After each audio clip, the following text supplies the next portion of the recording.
વ્યાસજી લખે છે, પાપોનું લિસ્ટનું વર્ણન કરે છે.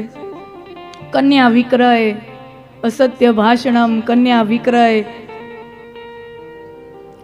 રસ વિક્રય,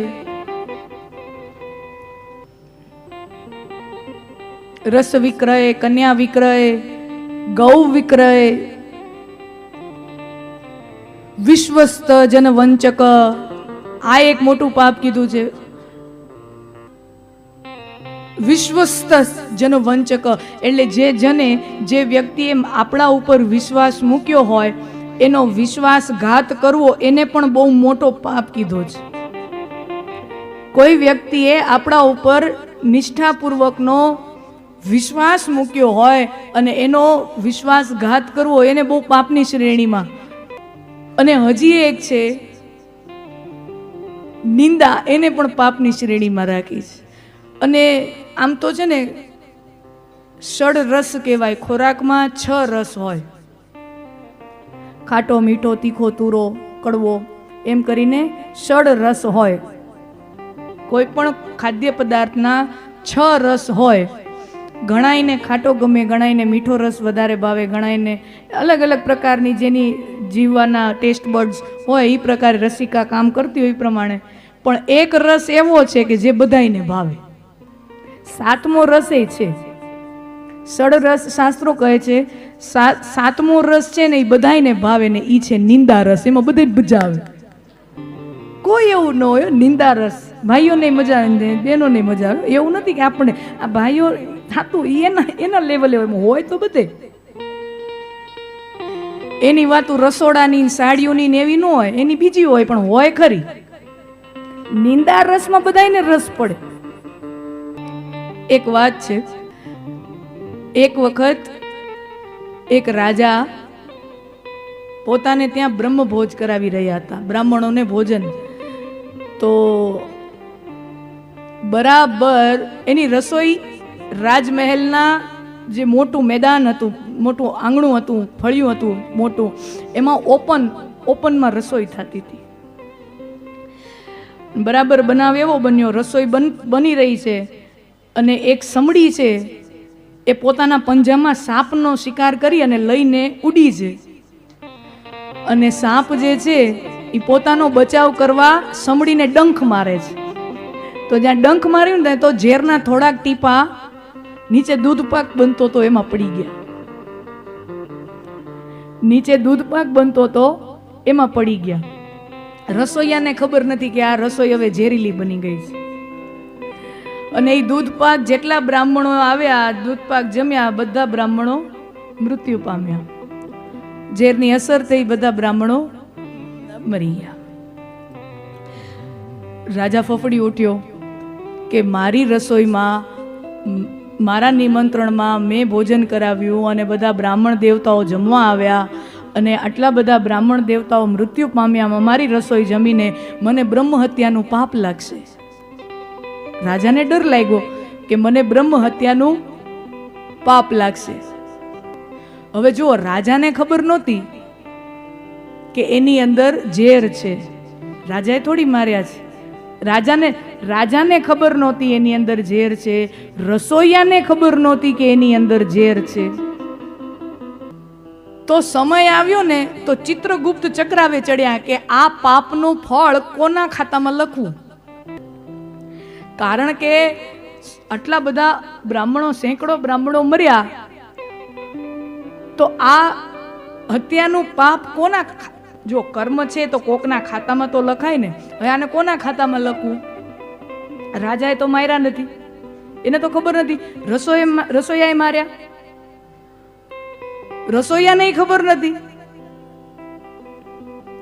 સમડી જે સાપને લઈને ઉડે છે એ સમડીને ખબર નથી કે ઝેરના રસના ટીપા નીચે પડ્યા, સમડીને ખબર નથી. અને જે સાપ છે એ તો પોતાના પ્રાણની રક્ષા કરવા માટે ડંખ મારતો હતો ને, અને પોતાના બચાવ માટે તો સ્વ બચાવ માટે હથિયારનો વાપરવો પડે. એ તો આજનો કાનૂન પણ મને તમને આઈપીસીની કલમ છૂટ આપે છે कि सेल्फ डिफेंस के लिए तुम किसी पर आक्रमण करो तो वहां पे छूट है, આજનો કાયદો પણ, આજની કોર્ટો પણ સ્વ બચાવ માટે કરવામાં આવેલો પ્રહારને હિંસા નથી ગણતી. તો આ પાપ કોના ખાતામાં? ચિત્રગુપ્ત ચક્રાવે ચડ્યા, ન સાપના ખાતામાં લખી શકાય, કારણ કે એને તો સ્વ બચાવ માટે ડંખ માર્યો. સમડીને ખબર નથી, રસોઈયાને ખબર નથી, રાજાને ખબર નથી, કોઈના ખાતામાં આ પાપ લખી શકાય એમ નથી. બહુ દી સુધી ચક્રાવે ચડ્યા, બહુ દી સુધી ચક્રાવે ચડ્યા. પ્લીઝ બને ને તો અહીંયાથી હલનચલન ના કરજો, મારી ધારા તૂટી જાય. બહુ દિવસ સુધી ચક્રાવે ચડ્યા, પણ કોના ખાતામાં પાપ લખવું ખબર ન પડી. અને ત્યાં અચાનક જ એક દિવસ, બહુ ટાઈમ વીતી ગયો, એના પછી એક દિવસ પછી એ રાજાએ વળી પાછા એના રાજ્યમાં અમુક બ્રાહ્મણો રસ્તા પૂછતા આવતા હતા કે આ રાજા છે એનો રાજમહેલ કઈ બાજુ છે.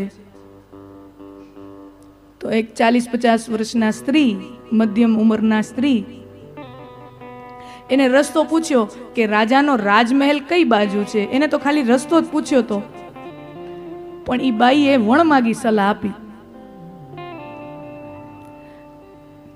વેશથી ખબર પડી કે બ્રાહ્મણો છે, એટલે બાઈએ વણમાગી સલાહ આપી, તમારે રાજાના મહેલમાં જવું છે, આમથી આમ ડાબે જમણે જશો ને ત્યાં રાજાનો મહેલ આવી જશે. પણ તમને એક વાત કહું, ઈ રાજાને ત્યાં જમતા નહીં, ઈ રાજાને ત્યાં જમતા નહીં, એની રસોઈ ઝેરીલી છે, મારી નાખશે. ત્યાં ચિત્રગુપ્તને જડી ગયો.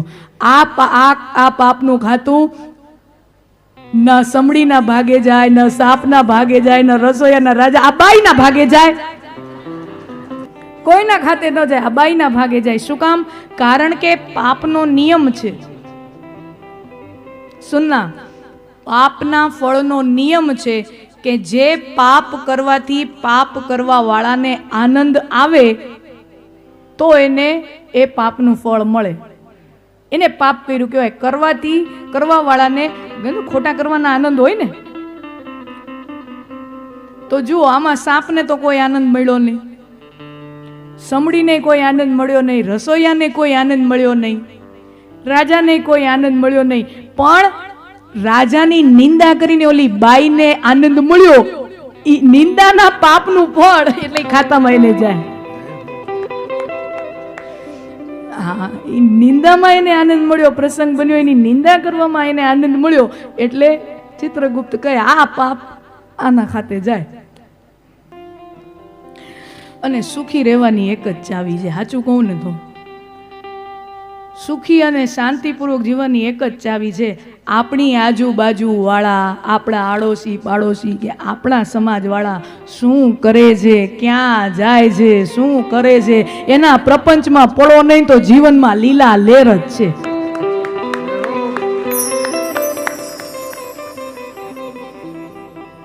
હા, ઈ હું કરે છે, ઈ હું ખાય છે, ને ઈ હું પીવે છે, ને ઈ હું કરે, એને લપમાં પડે ને આપણે શું લેવા દેવા? ઈ ભોગવશે તો ઈ ભોગવશે. આપણે લોહી ઉકાળા કા કરો ને. દુનિયાનો નિયમ છે હો. દુઃખ આપણું, સમસ્યા આપણી, તકલીફ આપણી ને રસ આખી દુનિયા લે. દુઃખ આપણું, સમસ્યા આપણી, તકલીફ આપણી, ટેન્શન આપણું, પણ એમાં રસ બીજા બધા લે.